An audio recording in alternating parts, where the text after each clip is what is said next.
हजारो वर्षांपूर्वी असुरांच्या अंधारमय राज्यात रंभा नावाचा एक पराक्रमी राजा राहत होता। एके दिवशी त्याची नजर नदी किनारी चरणाऱ्या एका सुंदर म्हशीवर पडली। तिच्या सौंदर्याने तो मोहित झाला आणि त्याने स्वतःचे रूपांतर एका रेड्यात केले व तिच्या बरोबर जंगलात निघून गेला। त्यांच्या संयोगातून महिषासुर नावाचा एक शक्तिशाली आणि भयानक बालक जन्माला आला। महिषासुराचा जन्म एका अनोख्या रूपात झाला होता। तो अर्धा मनुष्य आणि अर्धा रेडा होता। महिष म्हणजे रेडा आणि असुर म्हणजे राक्षस। त्याला त्याच्या आईकडून जंगली प्राण्याची ताकद आणि वडिलांकडून राक्षसी क्रूरता मिळाली। राक्षसी वृत्तीमुळे महिषासुराला नेहमी वाईट आणि विनाशाचीच इच्छा असायची। अमर होण्याच्या आशेने महिषासुराने ब्रह्मदेवाचे ध्यान आणि प्रार्थना सुरू केली। अविचल निश्चयाने त्याने अनेक वर्षे अन्न पाण्याशिवाय कठोर तपश्चर्या केली। पृथ्वी कंप पावली, आकाश काळे झाले आणि अनंत काळानंतर त्याच्या प्रार्थना ऐकल्या गेल्या। अखेरीस त्याच्या भक्तीने प्रसन्न होऊन ब्रह्मदेव त्याच्यासमोर प्रकट झाले। ब्रह्मदेव, महिषासुरा, तुझ्या भक्तीने मी प्रसन्न आहे, तुला हवा तो वर माग। महिषासुर, हे ब्रह्मदेवा, मला अमरत्व हवे आहे। ब्रह्मदेव, हे अशक्य आहे, जो कोणी जन्म घेतो त्याला मरण आहेच, हाच सृष्टीचा नियम आहे। महिषासुराने काही वेळ विचार केला आणि म्हणाला, हे देवा, तुम्ही मला असा वर देऊ शकता का की माझा मृत्यू कोणत्याही पुरुष किंवा देवाच्या हातून होणार नाही। जर मला मरायचेच असेल तर ते एका स्त्रीच्या हातून व्हावे। महिषासुर एक खूप मोठा राक्षस होता।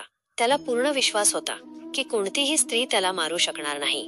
ब्रह्मदेवांनी क्षणभर विचार केला, पण त्यांना माहित होते की या वरात त्रुटी आहेत, म्हणून त्यांनी तो वर दिला। वर मिळताच महिषासुराचा अहंकार वाढला आणि त्याचे क्रौर्याचे राज्य सुरू झाले। त्याने आपली राक्षसी सेना जमवली आणि पृथ्वीवरील मानवांवर हल्ला करायला सुरुवात केली। त्याच्या मार्गात येणाऱ्या प्रत्येक गोष्टीची तो हत्या आणि विध्वंस करू लागला। पृथ्वी जिंकल्यावर त्याने स्वर्गातील देवांबरोबर लढण्याचे ठरवले। त्याने आपल्या प्रचंड असुरी सेनेसह इंद्रदेवाचे निवासस्थान असलेल्या अमरावतीवर हल्ला केला। सर्व देवांनी महिषासुराविरुद्ध पूर्ण ताकदीने लढण्याचा प्रयत्न केला, पण त्याचा काही उपयोग झाला नाही। महिषासुर अजिंक्य होता, कोणताही देव किंवा मनुष्य त्याला हरवू शकला नाही। असुरांनी अमरावती जिंकली आणि देवांना स्वर्गातून हाकलून दिले। इंद्रदेव मदतीसाठी त्रिमूर्ती म्हणजेच भगवान ब्रह्मा, विष्णू आणि महेश यांच्याकडे धावले। ब्रह्मदेवांनी त्याला वराची आठवण करून दिली आणि सांगितले, कोणताही देव किंवा माणूस महिषासुराला मारू शकत नाही, तथापि एक स्त्री त्याला मारू शकते, परंतु तिन्ही लोकांमध्ये अशी कोणतीही स्त्री नाही जी या दुष्ट राक्षसाला मारण्याइतकी शक्तिशाली असेल। त्यामुळे त्रिमूर्तींनी एक शक्तिशाली स्त्री तयार करण्याचा निर्णय घेतला। त्यांनी डोळे मिटले। त्यांच्या दैवी शक्तींच्या संयोगाने आकाशात प्रकाशाचा एक तेजस्वी स्तंभ दिसला। तो इतका तेजस्वी होता की सूर्य देखील फिका वाटत होता। यातून देवांनी महिषासुराला मारण्यासाठी देवी दुर्गा निर्माण केली। ती इतकी शक्तिशाली होती की देवांनी तिला राक्षस महिषासुराला हरवण्यासाठी शक्तिशाली शस्त्रांनी सुसज्ज केले। भगवान विष्णूंनी तिला सुदर्शन चक्र दिले, शिवाने तिला आपला त्रिशूळ दिला आणि ब्रह्मदेवांनी तिला कमंडलू भेट दिला। तिच्याकडे युद्धासाठी एक भयानक सिंह देखील होता। या दैवी भेटी आणि देवांच्या आशीर्वादाने देवी दुर्गा सिंहावर स्वार होऊन महिषासुराचा नाश करण्यासाठी निघाली। अमरावतीला पोहोचताच तिची भयंकर गर्जना आकाशात घुमली, पर्वत थरथर कापू लागले आणि समुद्रात उंच लाटा उसळल्या। तिच्या उपस्थितीने संपूर्ण विश्वात भीतीची लाट पसरली। तिच्या आगमनाची बातमी महिषासुरापर्यंत पोहोचल्यावर तो हसू लागला। एक सामान्य स्त्री मला आव्हान देण्यासाठी आली आहे। एक स्त्री माझ्या वेळेलाही पात्र नाही। मी माझ्या सैन्याला तिच्याशी लढण्यासाठी पाठवतो। महिषासुराने आपल्या राक्षसांच्या प्रचंड सेनेला देवी दुर्गेचा सामना करण्याचा आदेश दिला।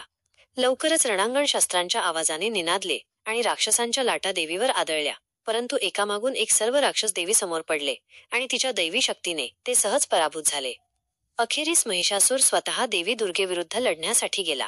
देवीला गोंधळात टाकण्याच्या प्रयत्नात महिषासुराने आपल्या सर्व वाईट शक्तींचा वेगवेगळ्या प्रकारे वापर केला। प्राण्याचे रूप घेऊन आधी तो एक भयंकर सिंह बनला, जो भयंकर वेगाने दुर्गेवर हल्ला करू लागला। देवीने दैवी अचूकतेने त्याला प्रहार केला, ज्यामुळे तो जखमी झाला। शरण जाण्यास नकार देत त्याने एका विशाल हत्तीचे रूप घेतले आणि तिच्या दिशेने धावला। त्याने गर्जना करायला सुरुवात केली। पुन्हा एकदा दुर्गेने आपल्या शस्त्रांनी त्याला प्रत्युत्तर दिले, ज्यामुळे तो गंभीर जखमी झाला। देवी दुर्गा आणि महिषासुरामध्ये 9 दिवस भयंकर युद्ध सुरू राहिले। 10व्या दिवशी महिषासुर विशाल रेड्याचे रूप घेऊन देवी दुर्गेवर हल्ला करू लागला, पण दुर्गा माता तयार होती। एका जलद आणि शक्तिशाली हालचालीने तिने आपल्या त्रिशूळाने त्याला ठार मारले। त्याच्या क्रौर्याच्या राज्याचा अंत केला।